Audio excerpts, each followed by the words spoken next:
ਹੁਣ ਸਮਰਾਟ ਦੀ ਹਉਮੈ ਤੇ ਉਹਦੀ ਪ੍ਰਭਤਾ ਦੇ ਵਿੱਚ ਹੀ ਸੀ ਨਾ, ਵਡਿਆਈ ਸੀ, ਲੋਕ ਸਤਿਕਾਰ ਕਰਦੇ ਸੀ, ਮਾਣ ਕਰਦੇ ਸੀ। ਪੁਰਾਤਨ ਸਮੇਂ ਤੇ ਪੂਜਦੇ ਸੀ ਲੋਕ ਸਮਰਾਟਾਂ ਨੂੰ। ਤੇ ਉਸ ਸਮਰਾਟ ਵੱਲ ਦੇਖਿਆ ਹੋਵੇਗਾ ਵੀ ਵਾਲ ਖਿਲਾਰੇ ਹੋਏ, ਸਿਰ ਦੇ ਵਿੱਚ ਜੁੱਤੀ ਮਾਰਦਾ, ਮੂੰਹ ਕਾਲਾ ਕੀਤਾ ਹੋਇਆ, ਨਗਨ ਤੁਰਿਆ ਜਾਂਦਾ, ਤੇ ਲੋਕ ਫਟਕਾਰਾ ਪਾਉਂਦੇ ਹੋਣਗੇ, ਪੱਥਰ ਮਾਰਦੇ ਹੋਣ, ਦੁਤਕਾਰਦੇ ਹੋਣ। ਤੇ ਉਹਦੀ ਹੌਂ ਤੇ ਮਿੱਟੀ 'ਚ ਮਿਲ ਗਈ ਨਾ। ਤੇ ਹੌਂ ਦੀ ਪੁਸ਼ਟੀ ਕਿਵੇਂ ਹੋਈ ਹੈ? ਹੌਂ ਕਿੱਥੋਂ ਪੁਸ਼ਟ ਹੋ ਰਹੀ ਹੈ, ਕਿੱਥੋਂ ਖੁਰਾਕ ਮਿਲ ਰਹੀ ਹੈ? ਪਹਿਲਾਂ ਉਹਦੀ ਖੁਰਾਕ ਖੋਈ ਜਾਵੇਗੀ। ਤੇ ਹਰ ਇੱਕ ਦੀ ਹੌਂ ਨੂੰ ਅਲੱਗਾ ਖੁਰਾਕ ਮਿਲਦੀ ਹੈ।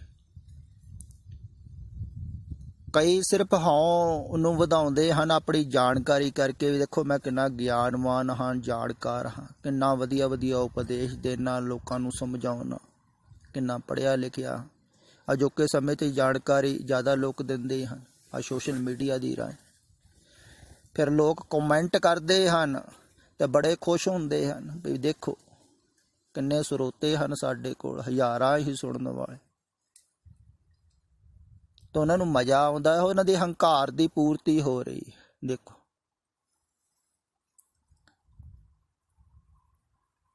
ਤੇ ਬੜੀ ਸਿਖਾਲੀ ਹੈ ਅਜੋਕੇ ਸਮੇਂ 'ਚ ਹੰਕਾਰ ਦੀ ਪੂਰਤੀ ਆ ਮੀਡੀਆ ਦੀ ਰਾਹੀਂ। ਤੇ ਬਹੁਤੇ ਕਰ ਰਹੇ ਹਨ ਤੇ ਇਵੇਂ ਵੀ ਹੋ ਰਹੀ ਹੈ।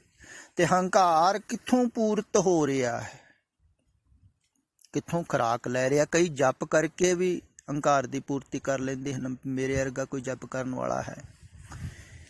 ਕਈ ਕਹਿਣਗੇ ਲੱਖ ਮੂਲ ਮੰਤਰ ਦਾ, 1.25 ਲੱਖ ਮੂਲ ਮੰਤਰ ਦਾ ਪਾਠ ਕੀਤਾ ਮੈਂ, ਜਪਜੀ ਸਾਹਿਬ ਜੀ ਦੇ ਇੰਨੇ ਲੱਖ ਦੇ ਪਾਠ ਕੀਤੇ। ਕੋਈ ਕਹੂਗਾ ਮੈਂ ਫਲਾਨਾ ਪਾਠ ਕੀਤਾ, ਮੈਂ ਇੰਨਾ ਮੰਤਰ ਪੜ੍ਹਿਆ, ਮੈਂ ਇੰਨਾ ਜਾਪ ਕੀਤਾ। ਉਹਦੇ ਤੋਂ ਵੀ ਹਉਮੈ ਦੀ ਪੂਰਤੀ ਹੁੰਦੀ।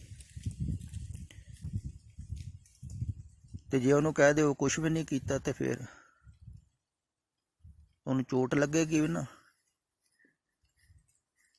ਵੀ ਐਵੇਂ ਸਮਾਂ ਵਿਅਰਥ ਗਵਾਇਆ। ਤੇ ਅਗਲੇ ਫਿਰ ਨਾਰਾਜ਼ ਹੋ ਜਾਵੇਗਾ। ਜਿਵੇਂ ਕਹਿੰਦੇ ਇੱਕ ਚੀਨ ਦੇ ਸਮਰਾਟ ਨੇ ਇੱਕ ਬਹੁਤ ਉੱਚ ਕੋਟੀ ਦੇ ਬੌਧ ਭਿਕਸ਼ੂ ਨੂੰ ਕਿਹਾ ਸੀ ਵੀ ਮੈਨੂੰ ਦੱਸੋ ਵੀ ਮੈਂ ਬਹੁਤ ਧਾਰਮਿਕ ਮੰਦਰ ਬਣਾਏ ਹੋਏ ਹਨ, ਧਾਰਮਿਕ ਸਥਾਨ ਬਣਾਏ ਹਨ, ਤੇ ਉੱਥੇ ਹਜ਼ਾਰਾਂ ਹੀ ਭਿਕਸ਼ੂ ਰਹਿ ਰਹੇ ਹਨ, ਤੇ ਉਹਨਾਂ ਦਾ ਭੋਜਨ ਵੀ ਮੇਰੇ ਵੱਲੋਂ ਹੀ ਹੋ ਰਿਹਾ ਹੈ। ਕਿੰਨਾ ਕੁ ਫਲ ਹੋਵੇਗਾ? ਤੇ ਉਹਦੇ ਭਿਕਸ਼ੂ ਨੇ ਕਿਹਾ ਵੀ ਫਲ ਨਹੀਂ ਕੁਛ ਵੀ ਹੋਵੇਗਾ, ਇਹਦੇ ਤੇ ਪਾਪ ਹੈ। ਤੇ ਉਹ ਬੜਾ ਨਾਰਾਜ਼ ਹੋ ਗਿਆ ਸੀ। ਨਾਰਾਜ਼ ਤੇ ਸੁਭਾਵਿਕ ਹੀ ਹੈ, ਵੀ ਇੰਨਾ ਪੁੰਨ ਦਾਨ ਕਰ ਰਿਹਾ। ਤੁਸੀਂ ਸੋਚੋ ਕਿਸੇ ਨੇ ਬਹੁਤ ਗੁਰਦੁਆਰੇ ਬਣਾਏ ਹੋਣ, ਬਹੁਤ ਧਾਰਮਿਕ ਸਥਾਨ ਬਣਾਏ ਹੋਣ, ਤੇ ਉੱਥੇ ਬਹੁਤ ਲੋਕ ਰਹਿ ਰਹੇ ਹੋਣ, ਉਹਦਾ ਭੋਜਨ ਦੇ ਰਿਹਾ ਹੋਵੇ, ਤੇ ਲੋਕ ਤੇ ਵਡਿਆਈ ਕਰਦੇ ਹਨ ਵੀ ਇਹਦੇ ਵਰਗਾ ਮਹਾਤਮਾ ਕੋਈ ਨਹੀਂ। ਪਰ ਉਹ ਮਹਾਤਮਾ ਕਹਿ ਰਿਹਾ ਵੀ ਇਹਦਾ ਪਾਪ ਭਾਵੇਂ ਹੋਵੇ, ਪੁੰਨ ਤੇ ਕੁਛ ਵੀ ਨਹੀਂ। ਤਾਂ ਨਾਰਾਜ਼ਗੀ ਤੇ ਹੋਵੇਗੀ। ਪਰ ਸਾਫ਼ ਹੈ ਇਹਦੇ ਦੁਆਰਾ ਹੰਕਾਰ ਹੀ ਵੱਧ ਰਿਹਾ ਹੈ ਤੇ ਪਾਪ ਹੀ ਹੋ ਰਿਹਾ ਹੈ। ਧਾਰਮਿਕ ਕਰਮ ਵੀ ਪਾਪ ਦੇ ਵਿੱਚ ਬਦਲ ਜਾਂਦੇ ਹਨ ਜਾਂ ਹੰਕਾਰ ਵੱਧ ਰਿਹਾ ਹੋਵੇ। ਪਰ ਇਹ ਆਮ ਆਦਮੀ ਨੂੰ ਥੋੜ੍ਹੀ ਪਤਾ ਲੱਗਦਾ। ਕਿਸੇ ਨੂੰ ਨਹੀਂ ਪਤਾ ਲੱਗ ਰਿਹਾ ਵੀ ਹੰਕਾਰ ਕਿਹਦਾ ਵੱਧਦਾ ਹੈ ਤੇ ਕਿਹਦਾ ਘਟਦਾ ਹੈ, ਕਿਉਂਕਿ ਬਿਮਾਰੀ ਵੱਲ ਤੇ ਧਿਆਨ ਹੀ ਨਹੀਂ ਦਿੰਦੇ ਹੋ ਤੁਸੀਂ। ਹੰਕਾਰ ਵੱਲ ਕਦੀ ਧਿਆਨ ਦਿੱਤਾ ਹੈ? ਖਿਆਲ ਵਿੱਚ ਹੀ ਨਹੀਂ ਆਉਂਦਾ ਤੁਹਾਡੇ।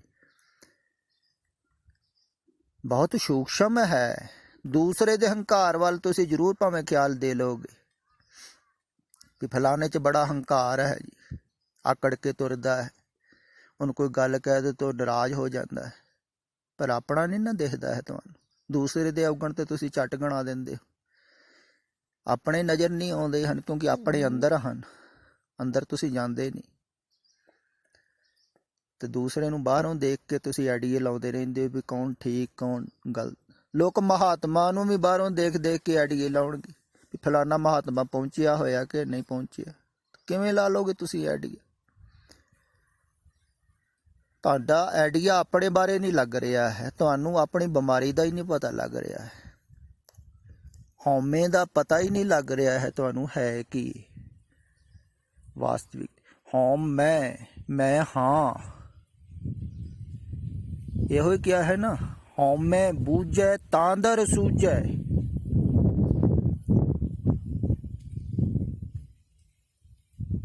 ਪਰ ਬੁੱਝਣਾ ਬਹੁਤ ਔਖਾ ਹੈ, ਖਿਆਲ ਵਿੱਚ ਹੀ ਨਹੀਂ ਆਉਂਦੀ। ਫਿਰ ਹਉਮੈ ਵੱਧਦੀ ਕਿਵੇਂ ਹੈ?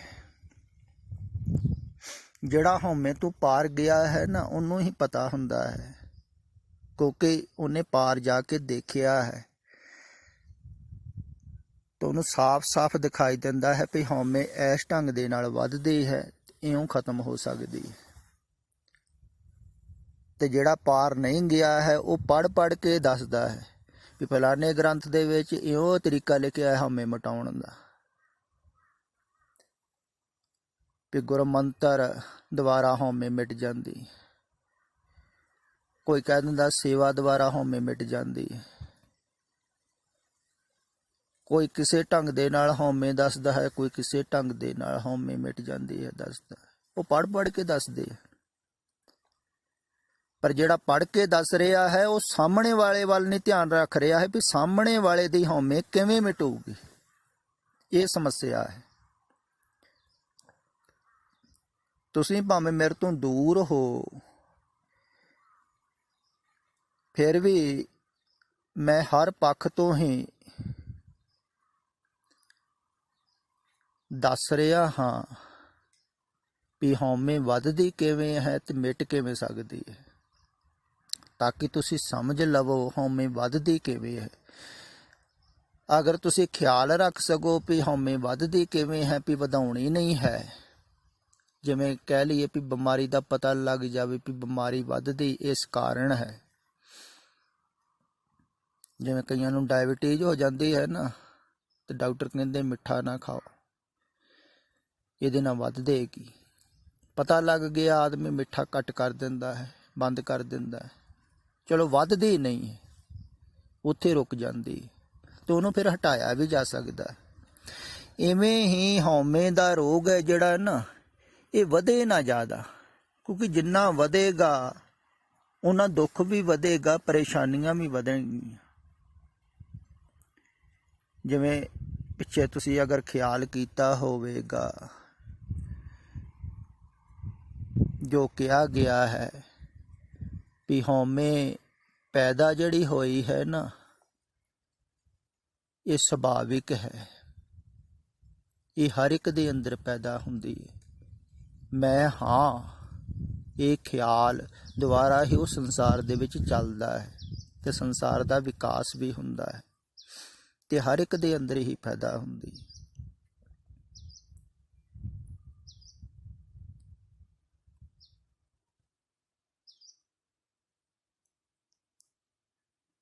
ਤੇ ਇਹਦੇ ਤੋਂ ਬਚਿਆ ਨਹੀਂ ਜਾ ਸਕਦਾ ਹੈ,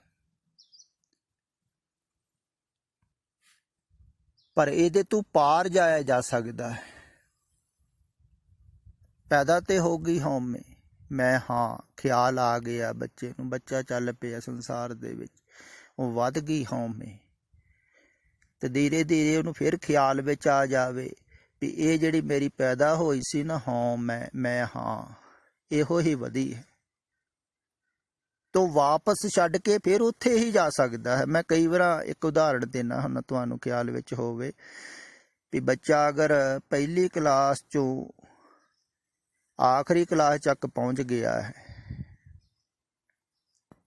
MA ਤੱਕ, MA ਤੋਂ ਅੱਗੇ ਵੀ ਚਲੇ ਗਿਆ ਹੈ ਭਾਵੇਂ, ਅਗਰ ਉਹਨੂੰ ਫਿਰ ਪਹਿਲੀ ਕਲਾਸ 'ਚ ਬਿਠਾ ਦਿਓ ਤੇ ਪਹਿਲੀ ਕਲਾਸ ਨੂੰ ਤੇ ਉਹ ਪੜ੍ਹ ਹੀ ਸਕਦਾ ਹੈ, ਕਿਉਂਕਿ ਉੱਥੋਂ ਤੇ ਉਹ ਗੁਜ਼ਰਿਆ ਹੈ। ਪਹਿਲੀਆਂ ਕਲਾਸਾਂ 'ਚ ਤੇ ਉਹ ਬੈਠ ਹੀ ਸਕਦਾ ਹੈ, ਕਿਉਂਕਿ ਉੱਥੋਂ ਦੀ ਤੇ ਉਹ ਗਿਆ ਹੈ, ਪਰ ਉਹ ਬੈਠਣਾ ਨਹੀਂ ਚਾਹੁੰਦਾ ਹੈ, ਕਿਉਂਕਿ ਹੰਕਾਰ ਨੂੰ ਚੋਟ ਲੱਗਦੀ ਹੈ। ਇਵੇਂ ਹੀ ਤੁਸੀਂ ਬਚਪਨ ਦੇ ਵਿੱਚੋਂ ਤੇ ਗੁਜ਼ਰੇ ਹੋ, ਜਦੋਂ ਤੁਹਾਡੇ ਕੋਲ ਹੰਕਾਰ ਨਹੀਂ ਸੀ, ਉਹ ਦਸ਼ਾ ਵੀ ਤੁਹਾਡੇ ਤੇ ਹੈ ਆਈ ਸੀ, ਉਹ ਵੀ ਤੁਸੀਂ ਦੇਖੀ ਹੈ, ਉਹ ਵੀ ਮਾਣੀ ਹੈ। ਇਹ ਜ਼ਰੂਰ ਹੈ ਤੁਸੀਂ ਭੁੱਲ ਗਏ ਹੋ, ਕਿਉਂਕਿ ਜ਼ਿਆਦਾ ਜੋ ਪਿਛਲਾ ਸਮਾਂ ਹੈ ਬਚਪਨ ਦਾ, ਉਹ ਨਹੀਂ ਯਾਦ ਹੈ ਬਹੁਤਿਆਂ ਨੂੰ। ਤਕਰੀਬਨ 4-5 ਸਾਲ ਦੇ ਬੱਚੇ ਨੂੰ ਕੋਈ ਘਟਨਾ ਯਾਦ ਹੁੰਦੀ, ਕਿਉਂਕਿ ਉਸ ਤੋਂ ਪਿੱਛੇ ਉਹ ਘਟਨਾ ਨੂੰ ਪਕੜਦਾ ਨਹੀਂ। ਇਸ ਕਰਕੇ ਬੱਚਾ ਨਿਸ਼ਚਿੰਤ ਵੀ ਹੁੰਦਾ ਹੈ, ਖੇਡਦਾ ਰਹਿੰਦਾ ਹੈ। ਹੁਣ ਤੁਸੀਂ ਆ ਕੋਰੋਨਾ ਜੋ ਵਾਇਰਸ ਹੈ, ਇਹਦੇ ਬਾਰੇ ਖਿਆਲ ਕਰਦੇ ਰਹਿੰਦੇ ਹੋ, ਖਬਰਾਂ ਪੜ੍ਹਦੇ ਰਹਿੰਦੇ ਹੋ, ਸੋਚਦੇ ਰਹਿੰਦੇ ਹੋ, ਤੇ ਜਿਹੜੇ ਛੋਟੇ ਛੋਟੇ ਬੱਚੇ ਹਨ ਖੇਡਦੇ ਰਹਿੰਦੇ ਹਨ, ਉਹਨਾਂ ਨੂੰ ਮਤਲਬ ਹੀ ਨਹੀਂ। ਜੇ ਤੁਸੀਂ ਗੱਲ ਕਰਦੇ ਹੋ ਤਾਂ ਉਹਨਾਂ ਦੇ ਖਿਆਲ ਵਿੱਚ ਆਉਂਦੀ ਹੈ, ਨਹੀਂ ਤੇ ਨਹੀਂ ਆਉਂਦੀ। ਤੋ ਪਕੜਦੇ ਨਹੀਂ ਹਨ ਬਹੁਤੀ ਘਟਨਾ ਨੂੰ, ਸੋਚਦੇ ਨਹੀਂ ਹਨ। ਜੇ ਸੋਚੀਏ ਨਾ ਤਾਂ ਫਿਰ ਦਿਮਾਗ ਦੇ ਵਿੱਚ ਬੈਠਦੀ ਨਹੀਂ ਹੈ ਕੋਈ ਗੱਲ। ਛੋਟੀ ਉਮਰ ਦੇ ਜਿਹੜੇ ਬੱਚੇ ਹਨ, ਉਹਨਾਂ ਦੇ ਅੰਦਰ ਇਸੇ ਕਰਕੇ ਟਿਕਦੀ ਨਹੀਂ ਹੈ ਕੋਈ ਘਟਨਾ, ਭੁੱਲਦੇ ਰਹਿੰਦੇ ਹਨ। ਜਿਵੇਂ ਜਿਵੇਂ ਸਮਝ ਆਉਂਦੀ ਹੈ ਤਿਵੇਂ ਤਿਵੇਂ ਫਿਰ ਟਿਕਣੀ ਸ਼ੁਰੂ ਹੋ ਜਾਂਦੀ ਹੈ। ਗਿਆਨ ਹੋ ਜਾਂਦਾ ਹੈ, ਜਿਵੇਂ ਮੈਂ ਕਿਹਾ ਹੈ, ਗਿਆਨ ਹੋ ਗਿਆ ਤਾਂ ਸਵਰਗ ਦੇ ਬਗੀਚੇ ਚੋਂ ਬਾਹਰ ਨਿਕਲ ਗਿਆ। ਪਰ ਗਿਆਨ ਹੋਣਾ ਵੀ ਜ਼ਰੂਰੀ ਹੈ, ਸਵਰਗ ਦੇ ਬਗੀਚੇ ਚੋਂ ਬਾਹਰ ਆਉਣਾ ਵੀ ਜ਼ਰੂਰੀ ਹੈ। ਫਿਰ ਸਵਰਗ ਦੇ ਬਗੀਚੇ ਚੋਂ ਹਰ ਕੋਈ ਬਾਹਰ ਆਇਆ ਹੈ, ਸਵਰਗ ਦਾ ਨਜ਼ਾਰਾ ਤੇ ਸਾਰਿਆਂ ਨੇ ਦੇਖਿਆ ਹੈ, ਤੋ ਉਸ ਸਵਰਗ ਦੇ ਵਿੱਚ ਫਿਰ ਤੁਸੀਂ ਜਾ ਸਕਦੇ ਹੋ। ਇਹ ਖਿਆਲ ਵਿੱਚ ਰੱਖਿਓ। ਇਹ ਜਿਹੜੀ ਬਿਮਾਰੀ ਹੈ ਨਾ, ਇਹ ਸੰਸਾਰ ਵੱਲ ਜਿੰਨਾ ਤੁਸੀਂ ਜਾਓਗੇ ਉਨੀ ਵਧੇਗੀ। ਮੈਂ ਸੰਸਾਰ ਦੁਆਰਾ ਵੱਧਦੀ, ਸੰਸਾਰ ਦੇ ਚਿੰਤਨ ਕਰਕੇ ਵੱਧਦੀ। ਮੈਂ ਹਾਂ, ਫਿਰ ਮੇਰੇ ਹਨ, ਮੇਰਾ ਹੈ, ਆਪਣੇ ਹਨ, ਆਪਣਾ ਹੈ, ਉਹਦੇ ਦੁਆਰਾ ਫਿਰ ਵੱਧਦੀ। ਜਿੰਨਾ ਬਾਹਰ ਵਿਸਥਾਰ ਹੋਵੇਗਾ ਉਨੀ ਵਧੇਗੀ। ਇਸੇ ਕਰਕੇ ਹੀ ਮੈਂ ਵਾਰ-ਵਾਰ ਕਹਿਣਾ ਹਾਂ ਤੁਹਾਨੂੰ ਵੀ ਸੰਸਾਰ ਵੱਲੋਂ ਧਿਆਨ ਪਹਿਲਾਂ ਹਟਾਓਗੇ ਤੇ ਹਉਮੈ ਤੁਹਾਡੀ ਘਟੇਗੀ। ਜਿੰਨਾ ਬਾਹਰ ਕੁਛ ਨਾ ਹੋਵੇਗਾ ਉਹਨੇ ਤੁਸੀਂ ਵੀ ਕੁਛ ਨਾ ਹੋਵੋਗੇ, ਤੇ ਜਿੰਨਾ ਬਾਹਰ ਧਿਆਨ ਲੱਗੇਗਾ ਉਹਨੇ ਤੁਸੀਂ ਜ਼ਿਆਦਾ ਵਧੋਗੇ, ਓਨੀ ਹਉਮੈ ਵਧੇਗੀ। ਹਉਮੈ ਬਾਹਰ ਫੈਲਦੀ ਹੈ ਨਾ ਸੰਸਾਰ ਵਿੱਚ। ਹੁਣ ਤੁਸੀਂ ਇਸ ਜਗ੍ਹਾ ਤੇ ਕਿਤੇ ਹੋ ਜਿੱਥੇ ਕੋਈ ਵੀ ਨਾ ਹੋਵੇ ਤੁਹਾਡਾ, ਕੋਈ ਘਰ ਨਹੀਂ, ਕੋਈ ਘਾਟ ਨਹੀਂ, ਕੋਈ ਲੈਣਾ ਨਹੀਂ, ਕੋਈ ਦੇਣਾ ਨਹੀਂ। ਜਿਵੇਂ ਪੁਰਾਣੇ ਸਮਿਆਂ 'ਚ ਸੰਨਿਆਸੀ ਚਲੇ ਜਾਂਦੇ ਸਨ ਛੱਡ ਕੇ ਜੰਗਲ 'ਚ, ਬੀਆਬਾਨ ਬੈਠੇ ਹੋਏ ਹਨ, ਕੁਛ ਵੀ ਤੋਤੇ ਕਿਹਨੂੰ ਦਿਖਾਉਣੀ ਹੈ ਹਉਮੈ। ਫਿਰ ਵੀ ਹਉਮੈ ਦਾ ਭਾਵ ਬਣਿਆ ਰਹਿੰਦਾ ਹੈ। ਉਹਨੂੰ ਮਿਟਾਉਣ ਵਾਸਤੇ ਉਹਨਾਂ ਨੂੰ ਕਾਫੀ ਸਾਧਨਾ ਕਰਨੀ ਪੈਂਦੀ।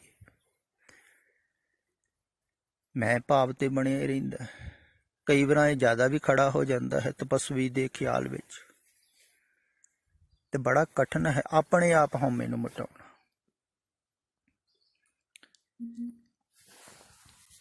ਆਪਣੇ ਆਪ ਮੈਂ ਨੂੰ ਮਿਟਾਉਣਾ। ਜਿਵੇਂ ਅਕਸਰ ਮੈਂ ਕਹਿਣਾ ਵੀ ਹੁੰਦਾ ਵੀ ਤੁਸੀਂ ਆਪਣੇ ਆਪ ਆਪਣੀ ਹੱਤਿਆ ਕਰਨੀ ਹੋਵੇ, ਤੁਹਾਨੂੰ ਕਹਿ ਦੇਵੇ ਵੀ ਤੁਸੀਂ ਸਾਹ ਬੰਦ ਕਰ ਲਓ ਤੇ ਬੈਠ ਜਾਓ, ਕੁਛ ਨਾ ਕਰੋ, ਤੇ ਆਤਮ ਹੱਤਿਆ ਕਰ ਸਕਦੇ ਹੋ। ਬਹੁਤ ਕਠਿਨ ਹੈ।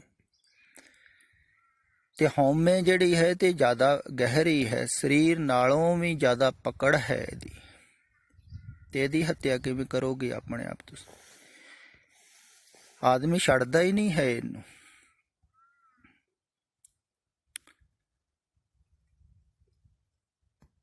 ਬਹੁਤ ਪਕੜ ਹੈ ਹਉਮੈ, ਮੈਂ ਹਾਂ।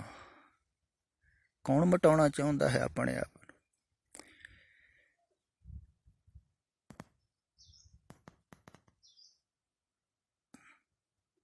ਤੇ ਮਿਟਣਾ ਬਹੁਤ ਕਠਿਨ ਹੈ। ਇਸੇ ਕਰਕੇ ਕਰੋੜਾਂ 'ਚ ਕੋਈ ਇੱਕ ਆਧ ਹੁੰਦਾ ਹੈ ਜਿਹੜਾ ਮਿਟਣ ਨੂੰ ਪੂਰਾ ਪੂਰਾ ਤਿਆਰ ਹੁੰਦਾ। ਸਾਰੇ ਥੋੜ੍ਹੀ ਮਿਟਣਾ ਚਾਹੁੰਦੇ। ਤੇ ਇਹ ਬਿਮਾਰੀ ਤੇ ਲੱਗਦੀ ਹੈ ਸਾਰਿਆਂ ਨੂੰ ਹੀ, ਤੇ ਬਿਮਾਰੀ ਜਿਵੇਂ ਜਿਵੇਂ ਵੱਧਦੀ ਹੈ ਹਉਂ ਦੀ, ਤੇ ਸੁਭਾਵਿਕ ਹੀ ਹੈ ਜਿਹੜਾ ਵੀ ਸੰਸਾਰ 'ਚ ਆਇਆ ਹੈ ਉਹਨੂੰ ਹੀ ਲੱਗੇਗੀ। ਸੰਸਾਰ ਦਾ ਸੁਭਾਅ ਹੀ ਐਸਾ ਹੈ, ਇਹਦੇ ਵਿੱਚ ਆਣ ਕੇ ਲੱਗਦੀ ਹੈ। ਸੰਸਾਰ ਦਾ ਗਿਆਨ ਵੀ ਹੋਵੇਗਾ ਬੱਚੇ, ਉਹਦੇ ਤੋਂ ਵੀ ਨਹੀਂ ਬਚਾਇਆ ਜਾ ਸਕਦਾ। ਗਿਆਨ ਜ਼ਰੂਰੀ ਵੀ ਹੈ ਸੰਸਾਰ ਦੇ ਵਿੱਚ ਰਹਿਣ ਵਾਸਤੇ। ਤੇ ਸੁਭਾਵਿਕ ਹੀ ਹੈ ਵੀ ਜਿਹੜੀ ਹਉਮੈ ਹੈ ਨਾ, ਹਉਮੈ ਏਹਾ ਜਾਤ ਹੈ, ਹਉਮੈ ਕਰਮ ਕਮਾਹੀ, ਹਉਮੈ ਏਈ ਬੰਧਨਾ ਫਿਰ ਜੋਨੀ ਪਾਹੇ। ਵੀ ਹਉਮੈ ਦਾ ਧਰਮ ਹੈ, ਉਹ ਕਰਮਾਂ ਦੇ ਵਿੱਚ ਲਾਉਂਦੀ ਹੈ, ਕਰਮਾਂ ਦੇ ਵਿੱਚ ਲੱਗ ਹੀ ਨਹੀਂ ਸਕਦਾ ਉਹਦਾ ਮਨ। ਤੇ ਸੁਭਾਵਿਕ ਹੈ, ਪੈਦਾ ਹੋਈ ਹੈ, ਤੁਸੀਂ ਕਰਮਾਂ ਦੇ ਵਿੱਚ ਲੱਗੇ ਹੋ ਤੇ ਹੌਲੀ ਹੌਲੀ ਹਉਮੈ ਨੂੰ ਵਧਾਇਆ ਹੈ ਤੇ ਜਾਣਿਆ ਹੈ ਵੀ ਹਉਮੈ ਦੁਆਰਾ ਹੀ ਦੁੱਖ ਮਿਲ ਰਿਹਾ, ਹਉਮੈ ਦੁਆਰਾ ਹੀ ਦੁਖੀ ਹੋ ਰਹੇ। ਖਿਆਲ ਵਿੱਚ ਆਇਆ, ਕਿਸੇ ਨੇ ਦੱਸਿਆ ਵੀ ਬਿਮਾਰੀ ਵਿਚਲੀ ਇਹ ਹੈ, ਵਾਸਤਵਿਕ ਬਿਮਾਰੀ ਤੁਹਾਡੀ ਇਹ ਹੈ ਤੇ ਇਹ ਪੈਦਾ ਹੋਈ ਹੈ ਤੇ ਹਰ ਇੱਕ ਦੇ ਅੰਦਰ ਹੀ ਹੈ, ਇਹਦੇ ਦੁਆਰਾ ਹੀ ਦੁੱਖ ਮਿਲਦਾ ਹੈ। ਫਿਰ ਜਿੰਨੀ ਜ਼ਿਆਦਾ ਵੱਧਦੀ ਹੈ ਓਨਾ ਜ਼ਿਆਦਾ ਦੁਖੀ ਹੁੰਦਾ ਹੈ ਆਦਮੀ। ਜਿਵੇਂ ਪਿੱਛੇ ਗੱਲ ਕੀਤੀ ਸੀ ਨਾ, ਪਸ਼ੂ ਪੰਛੀ ਘੱਟ ਦੁਖੀ ਹਨ, ਉਹਨਾਂ ਵਿੱਚ ਹਉਂ ਘੱਟ ਹੈ। ਆਮ ਗ੍ਰਾਮੀਣ ਪਿੰਡਾਂ ਦੇ ਵਿੱਚ ਸਧਾਰਨ ਜੀਵਨ ਜੀਣ ਵਾਲੇ ਸਹਿਜ ਕਈ, ਉਹਨਾਂ ਦੇ ਵਿੱਚ ਵੀ ਘੱਟ ਹੁੰਦੀ ਹੈ। ਜਿਨ੍ਹਾਂ ਨੂੰ ਬਹੁਤੀ ਸਮਝ ਨਹੀਂ ਹੁੰਦੀ, ਉਹ ਵੀ ਬੜੇ ਸਹਿਜ ਲੱਗਦੇ ਹਨ, ਸੁਖੀ ਲੱਗਦੇ ਹਨ। ਜਿੰਨੀ ਜਿੰਨੀ ਇਹ ਵੱਧਦੀ ਹੈ ਓਨਾ ਹੀ ਇਹਦੇ ਵਿੱਚ ਦੁੱਖ ਵੀ ਵੱਧਦਾ ਹੈ। ਪਰ ਇਹਦੇ ਤੋਂ ਬਗੈਰ ਸੰਸਾਰ ਦੇ ਵਿੱਚ ਮਜ਼ਾ ਵੀ ਨਹੀਂ ਆਉਂਦਾ, ਇਸ ਕਰਕੇ ਆਦਮੀ ਛੱਡਣਾ ਨਹੀਂ ਚਾਹੁੰਦਾ ਹੈ। ਸਾਰਿਆਂ ਨੂੰ ਵੱਡੀ ਸਮੱਸਿਆ ਜਿਹੜੀ ਹੈ ਨਾ, ਉਹ ਇਹੋ ਹੀ ਹੈ ਵੀ ਹਉਂ ਕਰਕੇ ਹੀ ਆਦਮੀ ਸੰਸਾਰ ਦੇ ਵਿੱਚੋਂ ਮਜ਼ਾ ਲੈਂਦਾ ਹੈ, ਸਵਾਦ ਲੈਂਦਾ ਹੈ, ਰਸ ਲੈਂਦਾ ਹੈ। ਸੰਸਾਰ ਦੇ ਵਿੱਚ ਰਸ ਨਹੀਂ ਰਹਿ ਜਾਵੇਗਾ ਅਗਰ ਤੁਹਾਡੀ ਹਉਂ ਨਹੀਂ ਹੋਈ। ਅਗਰ ਸੰਸਾਰ ਦੇ ਵਿੱਚੋਂ ਰਸ ਲੈਣਾ ਹੈ ਫਿਰ ਤੁਸੀਂ ਹਉਂ ਨੂੰ ਨਾ ਛੱਡੋਗੇ। ਇਸੇ ਕਰਕੇ ਵਾਰ-ਵਾਰ ਕਿਹਾ ਜਾਂਦਾ ਹੈ, ਅਗਰ ਤੁਹਾਡੀ ਰਸ ਲੈਣ ਦੀ ਚਾਹ ਮਾੜੀ ਮੋਟੀ ਵੀ ਬਣੀ ਰਹੀ ਨਾ, ਸਵਾਦ ਦੀ ਸੰਸਾਰ ਦੇ ਵਿੱਚ ਲੈਣਾ ਹੈ, ਫਿਰ ਤੁਸੀਂ ਹਉਂ ਨੂੰ ਨਾ ਛੱਡੋਗੇ ਤੇ ਨਾ ਹੀ ਛੱਡਣਾ ਚਾਹੋਗੇ।